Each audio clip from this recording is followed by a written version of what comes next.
Hi అండి, welcome to our channel Savitri కంటే.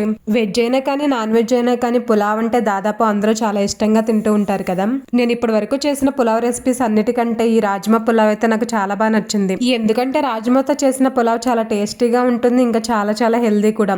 నేనైతే ఈ రాజ్మా పులావ్ని నార్మల్ రైస్తో కాకుండా బ్రౌన్ రైస్తో చేశాను కాబట్టి వెయిట్ లాస్ అవ్వాలనుకునే వాళ్ళు కూడా ఈ రాజ్మా పులావ్ని హ్యాపీగా చేసుకుని తినేయచ్చు. నేను చేసిన ఈ రాజ్మా పులావ్ని మీరు కూడా చూడాలనుకుంటే వీడియోని స్కిప్ చేయకుండా లాస్ట్ వరకు చూసేయండి. ఈ పులావ్ చేసుకోవడం కోసం ఒక కప్పు రాజ్మాని గిన్నెలో వేసి అవి మునిగేంత వరకు వాటర్ పోసి నైట్ అంతా నానబెట్టుకోవాలి. మార్నింగ్కి రాజ్మా చక్కగా నానిపోతాయండి. రాజ్మాని ఉడికించే ముందు గిన్నెలో ఒక గ్లాసు బ్రౌన్ రైస్ని పోసి బ్రౌన్ రైస్ని 2-3 సార్లు వాష్ చేసి ఆ రైస్ మునిగేంత వరకు వాటర్ పోసి 1 గంట నుంచి 2 గంటల సేపు నానబెట్టుకోవాలి. ఇప్పుడు ముందుగా నానబెట్టుకున్న రాజ్మాని కుక్కర్లో వేసి అందులో 1 గ్లాసు రాజ్మాకి 2 గ్లాసుల వాటర్ పోయాలి. వాటర్ పోసిన తర్వాత కొంచెం ఆయిల్ కూడా వేసి కుక్కర్ మూత పెట్టి 4 to 5 విజిల్స్ రానివ్వాలి.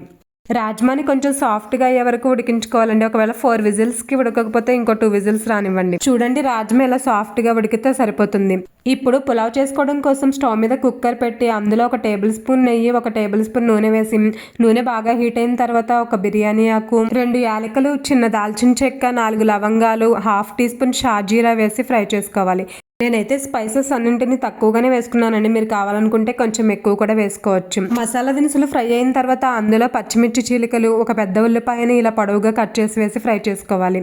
ఉల్లిపాయలు కొంచెం ఫ్రై అయిన తర్వాత అందులో 1 టీ స్పూన్ అల్లం వెల్లుల్లి పేస్ట్ వేసి అల్లం వెల్లుల్లి పేస్ట్ పచ్చివాసన పోయే వరకు ఫ్రై చేసుకోవాలి. తర్వాత అందులో 2 మీడియం సైజ్ బాగా పండిన టమాటోస్ ని చిన్న చిన్నగా కట్ చేసుకుని ఆ టమాటో ముక్కల్ని కూడా అందులో వేసి గరిటతో ఒకసారి కలిపి టమాటాలు త్వరగా మగ్గడం కోసం మూత పెట్టి 1 2 మినిట్స్ మగ్గించుకోవాలి.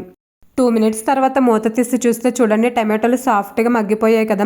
ఇప్పుడు ఇందులో 1 చిన్న కప్పుతో కప్పుడు పెరుగు, 1/2 టీ స్పూన్ పసుపు, 1 టీ స్పూన్ కారం, లేదంటే మీరు ఎంతైతే కారం తింటారో దానికి సరిపడా కారం, 1/2 టీ స్పూన్ ధనియాల పొడి, గుప్పెడు కొత్తిమీర తరుగు, గుప్పెడు పుదీనా తరుగు, సరిపడా సాల్ట్ వేసి గరిటతో మొత్తం కలిసేలాగా బాగా మిక్స్ చేయాలి. మీరు కావాలనుకుంటే ఇందులో 1/2 టీ స్పూన్ గరం మసాలా కూడా వేసుకోవచ్చండి. నేనైతే మసాలా దినుసులు వేసాను కదా, అందుకే ఇంకా గరం మసాలా వేయలేదు. పసుపు, కారం, ధనియాల పొడి, పుదీనా, కొత్తిమీర వేసిన తర్వాత 1 మినిట్ ఫ్రై చేసుకుని తర్వాత ఇందులో ముందుగా ఉడికించి రెడీగా ఉంచుకున్న రాజ్మాని వేయాలి. రాజ్మాని మెత్తగా ఉడికించాను కదండి, అందుకే గరిటతో తిప్పేటప్పుడు కొంచెం స్లోగా తిప్పాలి, లేదంటే రాజ్మా మొత్తం పేస్ట్లా అయిపోతుంది. ఇప్పుడు ఇందులో 1 నుంచి 2 గంటల వరకు నానబెట్టుకున్న బ్రౌన్ రైస్ని వేయాలి. మీ దగ్గర బ్రౌన్ రైస్ లేకపోతే ఈ పులావ్ని నార్మల్ రైస్తో కానీ బాస్మతి రైస్తో కానీ చేసుకోండి, టేస్ట్ ఇంకా బాగుంటుంది. కానీ వెయిట్ లాస్ అవ్వాలనుకునే వాళ్ళు, హెల్దీగా తినాలనుకునే వాళ్ళు మాత్రం బ్రౌన్ రైస్తోనే చేసుకోండి. బ్రౌన్ రైస్తో కూడా టేస్ట్ చాలా బాగుంటుంది.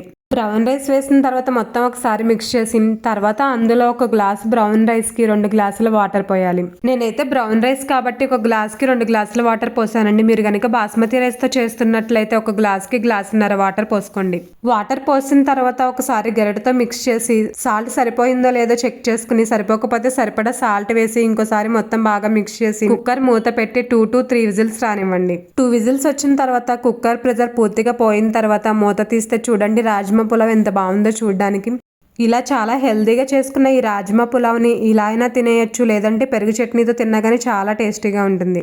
నేను చేసిన ఈ పులావ్ రెసిపీ మీకు నచ్చుంటే, నేను చేసే అన్ని హెల్దీ అండ్ టేస్టీ రెసిపీస్ మీరు చూడాలనుకుంటే ఈ వీడియోని లైక్ చేసి ఛానల్ని సబ్స్క్రైబ్ చేసుకోండి. Thank you for watching.